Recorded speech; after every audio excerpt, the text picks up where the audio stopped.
नमस्कार साथियों, प्रेम की बात और फैक्ट्स बाय प्रेम में आप सभी का स्वागत है। उम्मीद करता हूं आप सभी बेहतर होंगे। दोस्तों,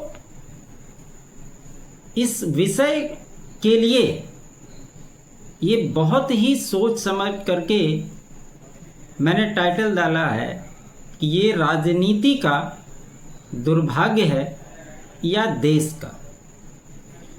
इसके पीछे का तर्क क्या है, क्यों मैंने इसको कहा, आज इसी के बारे में बात करने वाले। तो सबसे पहले ये जानना जरूरी है, इस देश में जब देश आज़ाद हुआ, कांग्रेस लंबे समय तक इस देश को शासन चलाया और उस समय जो विपक्ष होता था उसके कंपैरिजन को अगर आप माने तो कमोबेश आज की जो स्थिति है, पिछले 3 लोकसभा से जो आज विपक्ष की स्थिति है, कमोबेश इसी स्थिति में उस समय भी विपक्ष हुआ करती थी। इसके वजह से कांग्रेस ने कई सारे अपने मनमाने ढंग से काम किए। साथ ही साथ आज पूरे देश के विपक्ष को अगर आप जोड़ दें तो कहीं ना कहीं आपको यही समझ में आएगा कि उनका मूल उद्देश्य किसी भी प्रकार से सत्ता में वापसी उनकी होनी चाहिए। उसके लिए उन्हें जो कुछ भी करना पड़े, यहाँ तक भी कि अगर देश के दुश्मनों के साथ भी मिलना पड़े तो उन्हें इस बात से कोई गुरेज नहीं है। अगर अभी के ताज़ा संदर्भ में बात करूं तो हाल ही के दिनों में पटना में गांधी मैदान में वक्फ बिल के खिलाफ एक प्रदर्शन हो रहा था और उसी में तेजस्वी यादव का एक बयान आया। उन्होंने कहा कि सत्ता आएगी तो वक्फ बिल को कूड़ेदान में डाल देंगे। अब आप सभी वाकिफ हैं कि तेजस्वी यादव कम पढ़े लिखे हैं, ये तो सारे लोग चर्चा करते हैं। वो उसमें हकीकत क्या है वो तो तेजस्वी यादव जाने, मैं उस पर कोई टिप्पणी नहीं करना चाहता। लेकिन राजनीतिक दृष्टिकोण से अगर इस बात को यूं समझे तो इतना कम से कम तेजस्वी यादव को पता होना चाहिए कि इस देश का संसद के द्वारा कोई भी पारित बिल जो कानून बनता है और उस पर राष्ट्रपति का मुहर लग जाता है तो वो किसी माई के लाल का हिम्मत नहीं है कि उसको आप बदल सकते हैं। इसका विरोध आप कर सकते हैं, लेकिन कब? जब दोनों सदनों में किसी भी बिल को पास होने के लिए जब चर्चा होती है तो वहाँ पे विपक्ष अपनी भूमिका निभाता है, उसके लूप होल्स को गिनाता है, ये सारे मामले होते हैं। अगर उसके बावजूद भी वो बिल पास हो जाता है तो वहाँ पर तो वो हार गया। दूसरा जो रास्ता है वो है सर्वोच्च न्यायालय का। सर्वोच्च न्यायालय में ये मामला ऑलरेडी गया हुआ है, इसकी सारी प्रक्रियाएं पूरी हो गई है और जजमेंट को स्टैंड बाय में रख दिया गया। अब चूंकि जज साहब लोग काफ़ी बिजी रहते हैं, ये तो आप सभी जानते हैं इन सब मसलों को लेकर, तो अब उनको कब छुट्टी मिलेगी और कब इस पे जजमेंट आएगा, जब आएगा तो उस पर बात होगी। और तीसरा है जनता की अदालत। जब आप चुनाव में जाते हैं और इस बात को लेकर आप जनता के बीच में बात रखते हैं तो आपकी बातों की सच्चाई का असर जनता के ऊपर कितना पड़ता है ये महत्वपूर्ण होता है। और इसका एक दूसरा संदर्भ भी है, आप इसको बड़ा ध्यान से समझिए। आप सभी को पता है कि बिहार में चुनाव होने वाले हैं इसी साल, तो तेजस्वी यादव और आरजेडी का जो कोर वोटर है वो शुरू से MY है, मुस्लिम और यादव, इसी की राजनीति करती रही है ये पार्टी। भले आज वो पिछड़ों की बात करे, युवाओं की बात करे, सभी तरह के बात आज करते हैं, दलित, पिछड़ा, OBC सब बात करते हैं, लेकिन बेसिकली अगर देखा जाए तो जो राजद का कोर वोटर रहा है वो मुस्लिम और यादव का रहा है। इसी के बलबूते वो इतने दिन तक टिकी हुई है। तो सवाल ये उठता है कि मुस्लिम वोट जो है वो तो ऐसे भी भाजपा को वोट नहीं करती, तो तेजस्वी यादव को ऐसा बयान देने की आवश्यकता क्यों पड़ी? जानते हैं क्यों? क्योंकि जो दूसरे लोग खड़े हो रहे हैं वो 2 लोग, जिसमें एक नाम है प्रशांत किशोर की पार्टी जनसुराज, जो इस बार ऐलान कर चुकी है बिहार चुनाव को लड़ने को लेकर के, और दूसरे हैं हैदराबादी भाईजान असदुद्दीन ओवैसी साहब। उन्होंने भी घोषणा की है कि इस बार बिहार में ज़्यादातर सीटों पर चुनाव लड़ेंगे। तो तेजस्वी यादव को ये डर सता रहा है कि अगर मुस्लिम वोट भाजपा को तो नहीं जाएगा, ये बात क्लियर है, उससे उनको टेंशन नहीं है।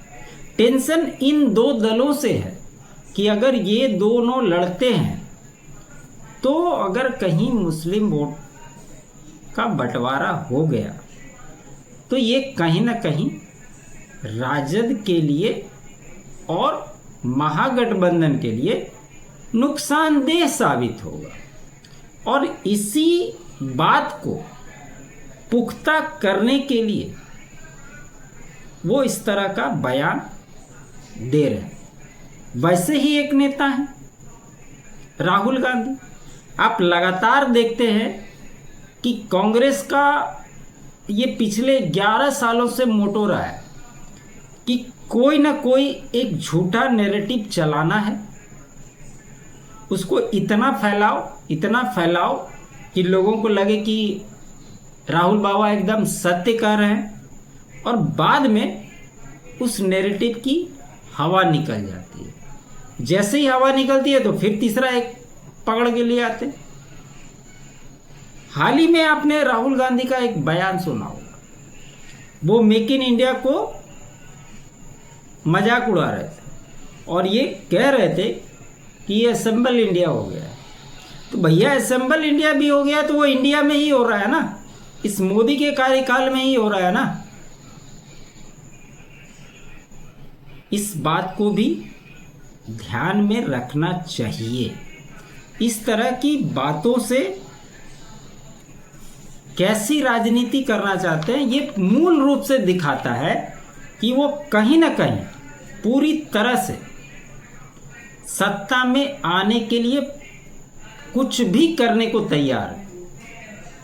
और ये इस देश के जितने भी विपक्षी पार्टियां, चाहे वो क्षेत्रीय दल हो और चाहे मुख्य विपक्षी दल कांग्रेस ही क्यों ना हो, सारे के सारे लोगों का अगर आप बयान को एक दूसरे से कनेक्ट करेंगे तो एक ही जैसा बयान आपको मिलेगा।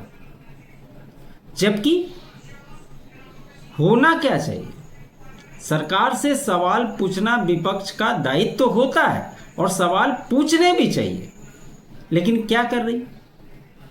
जब देश में बेरोजगारी, महंगाई और विकास जैसे बड़े मुद्दे, तब विपक्ष का सबसे बड़ा एजेंडा क्या है?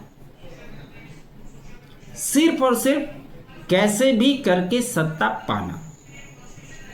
और इसीलिए मैंने कहा कि जो तेजस्वी यादव ने जो बयान दिया उसमें एक बयान मैंने आपको बता दिया वक्त एक्ट को लेकर जो उन्होंने कहा, और दूसरा वो ये कहते रहे कि सत्ता परिवर्तन की जल्दबाजी, ऐसा उनको देखने लगा। तो सत्ता की बेचैनी ये दिखाई देता है। तेजस्वी यादव ने क्या कहा, ज़्यादा दिन तक बीजेपी सरकार नहीं चलेगी, चुनाव कभी भी हो सकते हैं और हम सत्ता संभालने के लिए तैयार हैं। आपको याद होगा जब लोकसभा चुनाव का रिजल्ट आया था तो ये पूरा जो इंडी गठबंधन बना था, कमोवेश सब यही बात कर रहे थे। क्यों? क्योंकि भाजपा को सिंगल हैंडेड मेजोरिटी नहीं आई थी, यानी कि 272 का आंकड़ा भाजपा पार इस बार नहीं की थी, 244 सीट पर रह गई थी। लेकिन फिर भी सबसे बड़ी और सिंगल लार्जेस्ट पार्टी थी और भाजपा ने कोई चुनाव के बाद गठबंधन नहीं किया था, वो अपने सहयोगियों के साथ मिलकर चुनाव लड़ी थी। उसके बावजूद भी ये विपक्ष इस नैरेटिव को सेट करने में लगा रहा कि हम जीत गए और भाजपा हार गई, क्योंकि पिछले बार की तुलना में इस बार कांग्रेस की सीटें बढ़ी थी, फिर भी वो 99 पे जाके अटक गई, 100 का आंकड़ा पार नहीं कर पाई। लेकिन उसमें भी कहीं ना कहीं जीत उनको नजर आई और उन्होंने तो अक्टूबर नवंबर का डेडलाइन दे दिया था कि बस उसके बाद हम सत्ता में वापस आ रहे हैं।